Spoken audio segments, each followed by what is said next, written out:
আপনি যদি কখনো আপনার বাল্য কোনো বন্ধুকে নিয়ে একটি লং ট্যুরে যেতে পারেন, এটি সবচেয়ে বেশি আনন্দময় একটি ট্যুর হতে পারে। আমার বন্ধু ইমরানকে নিয়ে আমি আজ কুয়াকাটার উদ্দেশ্যে রওনা হয়েছি। আমাদের অনেক দিনের প্ল্যান ছিল কুয়াকাটা যাওয়ার, কিন্তু হয়ে ওঠেনি সময়ের অভাবে। আজ আমরা কুয়াকাটার দিকে যাচ্ছি। লং ট্যুরে যাওয়ার সময় অত্যন্ত প্রয়োজনীয় একটি বিষয় হলো ট্যাঙ্কি ফুল করে নেওয়া। আমরা ট্যাঙ্কি ফুল করে তেল নেওয়ার পরে বাগেরহাটের উপর থেকে যাওয়ার সময় একটি চায়ের দোকানে আমরা কিছুক্ষণ চায়ের বিরতি নেই। আমার বন্ধু ইমরান খুবই মিশুক একজন মানুষ, যে কোনো জায়গায় গেলে যে কোনো পরিবেশে সবার সাথে মিশে চলার একটা অসাধারণ দক্ষতা ওর ভিতরে আছে। আমরা এখন বাগেরহাট থেকে পিরোজপুরের দিকে আগাচ্ছিলাম। পিরোজপুরের দিকে যাওয়ার সময় আপনারা দেখতে পাচ্ছেন রাস্তা বৃষ্টির কারণে অনেক ভেজা ছিল, তো সাবধানে বাইক চালাতে হচ্ছিল। এর ভিতরে আমরা পিরোজপুর পৌঁছে যাই। পথ চলতে চলতে আমরা পিরোজপুর বাস স্ট্যান্ডে পৌঁছে যাই। পিরোজপুর বাস স্ট্যান্ডের ডান হাতে একটি হালিমের দোকান আছে। এটি দিনরাত 24 ঘন্টাই খোলা থাকে। ইমরানের এই হালিমের দোকানের হালিম খুবই পছন্দ, যার কারণে আমরা হালিমের দোকানে দাঁড়ালাম। এখানে হালিমের পাশাপাশি গরুর মাংস এবং পোলাও ভাত পাওয়া যায়। হালিম 100 টাকা করে বাটি এবং গরুর মাংস এবং পোলাও ভাত দিয়ে 200 টাকা করে পার পারসন।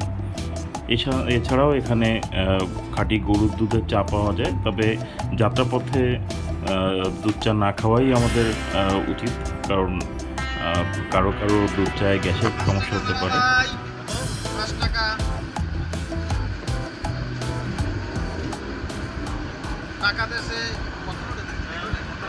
ভিউয়ার্স, আমরা যেদিন এই ট্যুরটি দিয়েছিলাম সেদিন ছিল 1 মে দিবসের ছুটিতে ইমরান আমি দুইজনই ফ্রি থাকায় কুয়াকাটার ট্যুরটি আমরা হঠাৎ করেই প্ল্যান করে রওনা হই। ভিউয়ার্স, এই ভিডিও করতে গিয়েই আমি প্রথম গোপ্রোতে প্রোটেক্টিভ কেস ইউজ করি। এর আগে কখনোই প্রোটেক্টিভ কেস ইউজ করা হয়নি, যার কারণে সাউন্ডের বিষয়টি বুঝতে পারছিলাম না। এইমাত্র মোরা বরিশাল ভার্সিটিতে আইয়া পৌঁছাইছি। এই যে হইতেছে বরিশাল ভার্সিটি, কিন্তু মোর কথা রেকর্ডিং হইতেছে কিনা মুই কইল জানি না, কারণ হইতেছে এই প্রোটেক্টিভ কেস দিয়ে মুই আগে গোপ্রো ব্যবহার করি নাই।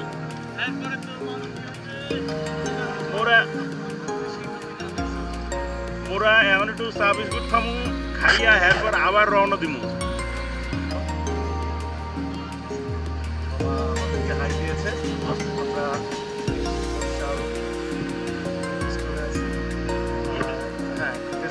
আর হচ্ছে আমাদের এই যে আব্দুল্লাহ মানিক ভাই, তার সুবাদে আজকে আমরা এই যে যাচ্ছি আর কি কুয়াকাটা। মানিক ভাই খুব একটা বাইক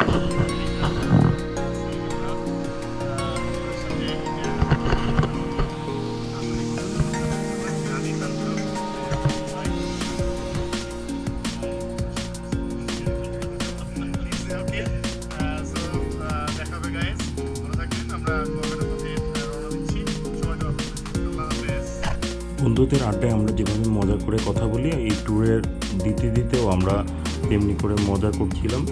এর ভিতরেই আমরা পৌঁছে যাই পায়রা বন্দরে।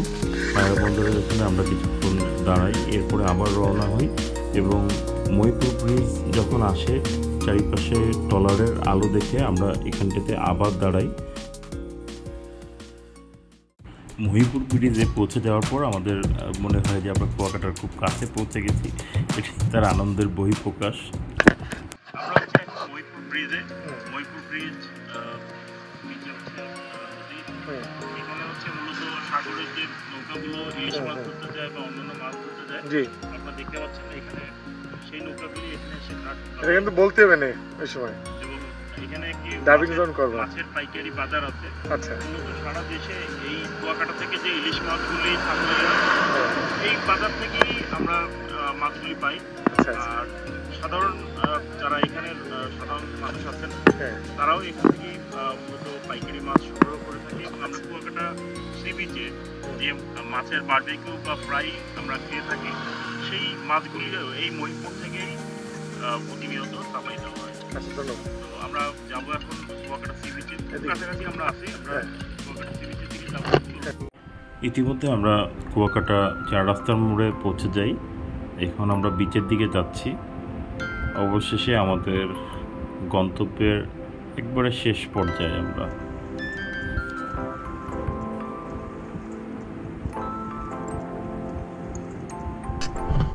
থাকলো গাড়ি, আমরা হেঁটে যাচ্ছি। ওই যে আব্দুল্লাহ আল মামুন ভাই, মানিক ভাই, উনি হাঁটছে, এখন একটা লাভ দেবে। হ্যাঁ, আমাদের টুরিস্ট পুলিশ ভাইরা আমাদেরকে অনেক হেল্প করেছে।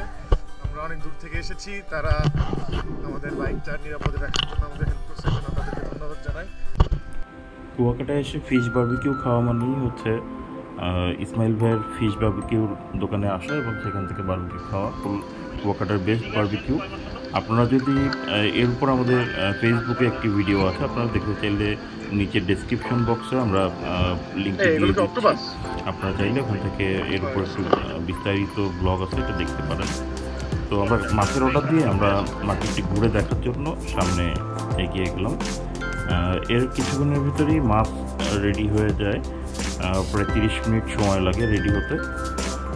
মাছ রেডি হলে আমরা আবার ফিরে আসি। তো আমরা কাঁকড়া এবং সেই সাথে একটি টোনা মাছ বারবিকিউ করতে দিয়েছিলাম। বরাবর এনাদের বারবিকিউর স্বাদটা আমার কাছে খুব বেশি ভালো লাগে। বারবিকিউ খাওয়া শেষ হলে বারবিকিউ খেতে গিয়ে আমরা সাথে পরোটার অর্ডার দিয়েছিলাম। একজন মুরব্বী চাচা, উনি পরোটা তৈরি করছিলেন। আমরা ওনার সাথে কথা বলতে বলতে খাওয়া শেষ করি এবং শেষকালে মনির ভাই এবং আপা, আমরা যে দোকান থেকে নিয়মিত চা খাই, ওনারা প্রিয়াঙ্কার কথা জিজ্ঞেস করছিলেন যে প্রিয়াঙ্কাকে নিয়ে আসিনি কেন। তো কথা বলে আমরা ওনাদের কাছ থেকে বিদায় নিলাম এবং কুয়াকাটা ভ্রমণ 1 ঘন্টায় শেষ হয়ে গেল। ভিউয়ার্স, এই ছিল কুয়াকাটা সমুদ্র সৈকতে আমাদের 1 ঘন্টার ভ্রমণ। সবাই ভালো থাকবেন, দেখা হবে নতুন কোনো ভিডিওতে।